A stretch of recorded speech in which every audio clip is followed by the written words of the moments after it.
ñu daal di ñëw Alphonse li nga xam ne que moo di perquisition bi nga xam ni itam am nañ ko kër ki nga xam ne que moo di Farba Ngom nag donc di li nga xam ne que moo di frère am en tout cas tey jii dinañ ko daal di taxawal si kanamu yoon ak wàllu yoonal son frère di ki nga xam ne que moo di Demba Ngom ak Abdou Aziz Kane dina leen daal di déféré donc nag arrêté ginnaaw bi leen daal di arrêté par les éléments de la division des investigations criminelles frère de Farba Ngom ak Abdou Aziz Kane nag mu di leen daal leen présenté ni ki li nga xam ne que moo di le parquet financier ñi leen daal di toppee pour association de malfaiteurs escroquerie sur les deniers publics et blanchiment de capitaux perquisition nag si këru ki nga xam ne que moo di frère de Farba Ngom fekk nañ fa 100 millions suñu ay koppar alors Alphonse naka daal di jàngatee justement par rapport ak li nga xam ni itam boobu soo tey miy génn si kanamu yoon ak wàllu yoon faisons état que ni fu mu toll nii càcc geek ak luubal gi ñu koy daal leeral bu baax a baax. mooy l'opération Yoole en marche yaay fàttalikul opération Yoole. Yoole. mais opération Yoole bi moo nekk di marché ni les prête-noms on parlait des prête-noms yaay fàttaliku président de la République ba mu prêter serment ba si son excellence Bassirou Diomaye Diakhar Faye ba mu prêter serment il a mis l'accent sur les prête-noms. Surtout les prête-noms et la loi qui va protéger les lanceurs d'alerte. Il a insisté là-dessus. Aujourd'hui, avec la perquisition, c'est le frère de Farba Ngom. Bala Demba Ngom, le frère de Farba, Demba Ngom. On parlait de Ismaïla Ngom. Ismaïla Ngom, il y a une Ismaïla Ngom. Mom le njëkkoon topé la CENTIF épinglé ale ko ak mom Farba. La CENTIF a épinglé Ismaïla Ngom, qui est le frère de Farba Ngom, avec Farba Ngom dans un dossier. Parce que, selon la CENTIF, la cellule nationale de traitement des informations financières, les transactions qui ont eu lieu dans une banque de la place, d'ailleurs ragné des transactions venant du compte de Farba, dem ci son frère Ismaïla Ngom. Des transactions venant du compte de Ismaïla Ngom, dem ci le compte de Farba Ngom ou bien de la société Sofico de Tahirou Sarr. Donc, le CENTIF moko binde, c'est du noir sur blanc. Aujourd'hui, on parle de l'autre frère qui est Demba Ngom. Demba Ngom, bañ ko arrêté, ñi non, bàyyi leen acharnement, Farba ak Senghor, famille Farba bi ngeen di jàpp ni. Ils ont fait des perquisitions. Ils ont fait une perquisition c'est le domicile de Demba Ngom. Ils ont trouvé la somme, bi nga cité 5. 100 millions. 100 millions. Moom nee na moo ko liggéey. non suñuy xool. xam nga Fallou amu si dara. Fallou xaalisam la. Fallou 100 millions bu dee yow yaa ko liggéey 100 millions. La loi, la législation nationale n'accepte pas une telle somme ci kër jàmbur. Tu es d'accord avec moi? La loi sénégalaise n'accepte pas une telle somme de 100 millions ñu fekk ko ci kër jàmbur. Est-ce que xam nga li ma lay wax demal nga laaj ñi xam loi. ñu ne 1 million sax war a dama ne loi dafa ne 100 millions waruñu ko fekk sa kër yow 100 millions nga denc ko sa kër. À plus forte raison Demba Ngom nous dit que non xaalis bi man maa ko liggéey lan moo ñu wër ni que lan moo wóoru justice parce que du ñun sénégalais yi ñoo ko kii. neen depuis 1980. justice la ñuy wax il s'agit Fallou il s'agit de la justice. dama ne justice moo def perquisition parce que balaa ngay def perquisition il faut un mandat te mandat bi kan moo koy bind du juge bi. yoon mooy bind mandat de perquisition jox ko l'officier de police judiciaire ne ko les policiers wala les gendarmes ne leen bëgg naa avec ce mandat de perquisition ngeen dem kër Fallou ngeen def perquisition dugg këram ngeen xool ndax di ngeen fa fekk dara. D'abord il y a un mandat de perquisition te yoon mooy joxe mandat boobu alors ñooñu bu ñu demee def mandat de perquisition boobu perquisitionner këram fekk fa la somme de 100 millions. Qui un frère de Farba, bu ñuy topé ci ay escroquerie, blanchiment de capitaux, corruption sur les deniers publics et création de société écran, son frère direct de sang, ñu fekk ci mom ci kërëm une telle somme de 100 millions, mais yoon da koy tégg loxo.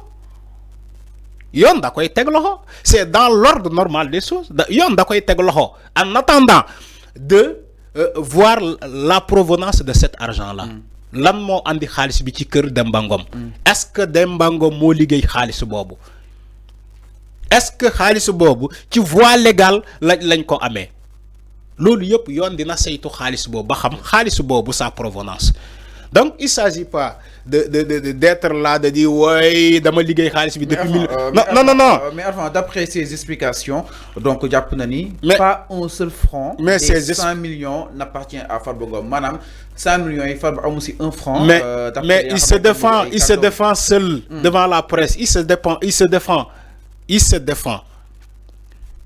défend, c'est tout à fait normal. Parce qu'il est présumé innocent ba légui, son frère Demba Ngom. Tant que il est présumé innocent, mais il a le droit de se défendre en disant que oui, aucun centime n'appartient à Farba. D'accord, je suis d'accord. Mais yo lolu yon mo koy léral. Ni que xaliss bobu Farba momuko. Yon mo koy léral. Xama yon nan la koy léralé? À travers une information judiciaire, day ubi enquête pour xam xaliss bobu ñu fekk ci kër ga ci kër Farba ki commandé Demba Ngom ba xam Farba momuko. Ba xam ndax Demba Ngom réellement moom xaalis boobu Demba Ngom yow lan mooy sa liggéey da ngay nekk di liggéey ci société alimentaire depuis bien avant léegi dañuy xool ndax say liggéey ndax sa revenu may na la non bien sûr yoon du exclure benn piste yëpp la ñuy ubbi dañuy ubbi piste yëpp ci sa famille ay jegeñaaleem ay xarit Demba Ngom bi yëpp ba xam di que xaalis boobu est-ce que jógewu feneen est-ce que keneen dénku ko xaalis boobu est-ce que moom Demba Ngom aujourd'hui il ne sert pas de prête-nom à quelqu'un tout ça yoon dina enquête ci loolu ba leer nañ balaa yoon di enquête loolu ci loolu dalay tegandi loxo mais loolu la yoon def ni avec le frère de Farba. Il n'y a pas d'acharnement, c'est une suite logique. Même yo fallo, si nous topé ci benn mbir, ñu perquisitionner cœur sa frère, sa propre frère de sang, ñu gis une telle somme, dañ koy arrêter. Suspicion. Il est soupçonné. Est-ce que y a ñu dégg wax ji? Parce que non, amuñu droit denc lolu. Xana déggoo ma? Amuñu droit denc lolu. À plus forte raison nga ne ma yow le frère direct de Farba ñu jappé ko ci ay blanchiment de capitaux ay escroquerie sur les deniers publics. Non, qu'est-ce que tu voudrais que yoon fasse? Donc enquête bi day wacc di wacc. Mais enquête bi day wacc, day continuer di wacc. Enquête bi jeexagul. C'est comme si quand Ismaïla Madior Fall nous dit que ouais dañ ma bëggoon jox 50 millions yoon ne ko léegi kaay nga leeral ñu kan moo la bëggoon jox 50 millions yooyu ak lan moo waral loolu lan nga liggéeyal waa ji ba waa ji bëgg laa jox 50 millions en guise de corruption loolu yëpp ay information judiciaire yoo xamante ne yoon da koy soxla maintenant il faut que ñu xaar yoon def liggéeyam. Alors mi ngi noonu yoon moo war a def liggéeyam nit ñi nañu bàyyi parloo ñu xaar yoon def liggéeyam ñu ñoo ne justice bi il faut aller à fond. C'est l'argent, les deniers de l'État. Ñu leeral lépp. Alors mi ngi noonu donc ki nga xam ne que moo di Demba Ngom ak ki nga xam ne que moo di Aziz Kane ñoom nag war nañ daal di leen mën a déglu niki li nga xam ne que moo di tey jii devant la décision bu parquet bi daal di jël donc après leur déferment par la division des investigations criminelles les deux hommes ont bénéficié d'un retour de parquet dans le cadre de l'enquête judiciaire ouverte suite à une alerte de la cellule nationale de traitement des informations financières CENTIF sur des transactions suspectes portant sur 125 milliards de nos francs.